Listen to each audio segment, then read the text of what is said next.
dòng nó giỏi chồng cho anh chị xây sập ở đồ nó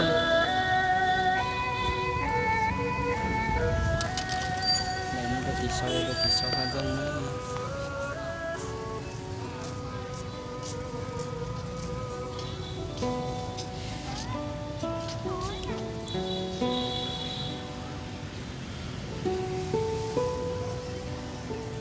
xây không có bồn trò ra xí đâu phải lên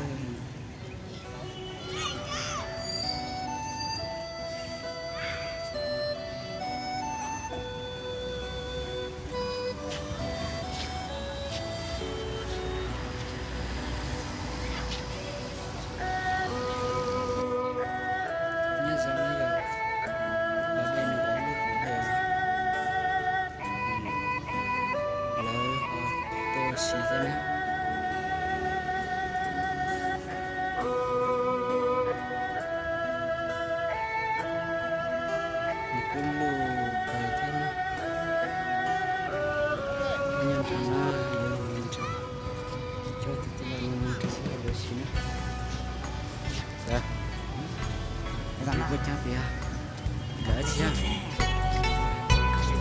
Ibu lah, sini. Itu juga jatuh. Nah, sini itu betul lah, malah nah. Ini lucu kan orang yang kan ada di sini ya. Ini caranya. Tapi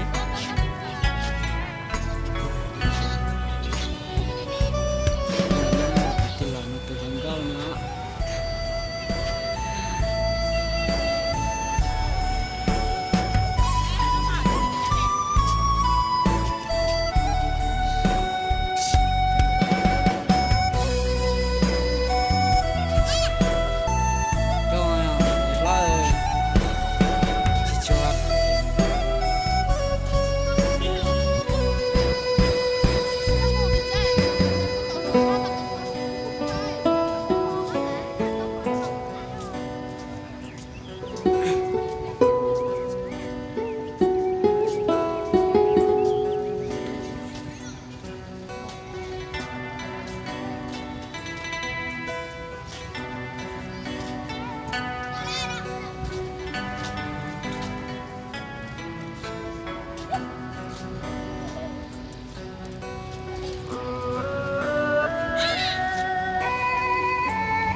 Sao từ sau cái sai mình nhỏ xí nữa.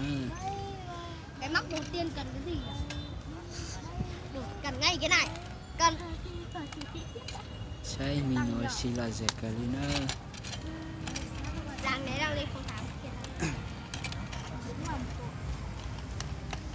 Đang đánh nghĩ phần thiết kế trong đó.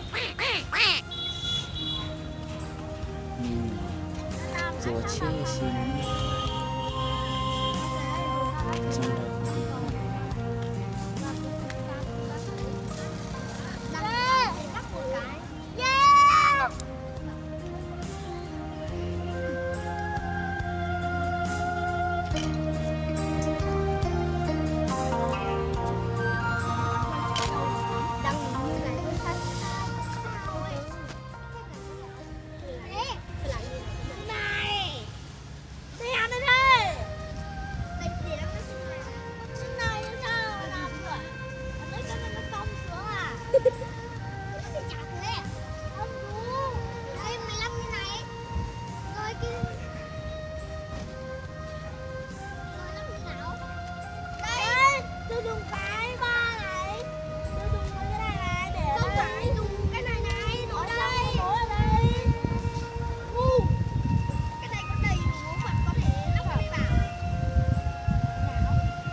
còn đây là lúc ngồi cho cháu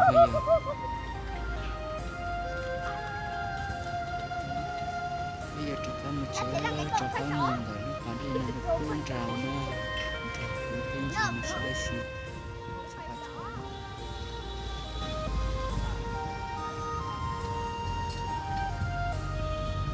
mà tụi nhỏ có anh chọi tụi anh nói